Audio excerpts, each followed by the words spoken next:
how to hide reels on Facebook.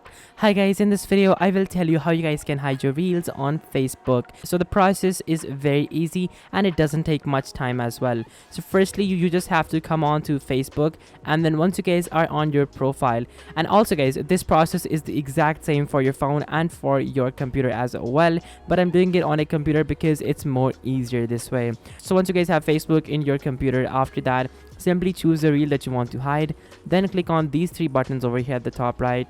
Then after that just simply click on move to archive. So once you guys click on move to archive, that is going to be hidden away in your archives, and the same thing goes for any other reels that you might have. You can hide all of them by simply tapping on move to archive, and they're going to be moved over to archive. So guys, that is how easy it is for you guys to actually hide reels on Facebook. This is the easiest thing ever, and you guys can do this right away. And also don't forget to like and subscribe as well. Thank you so much for watching. Take care. Till next time. Goodbye.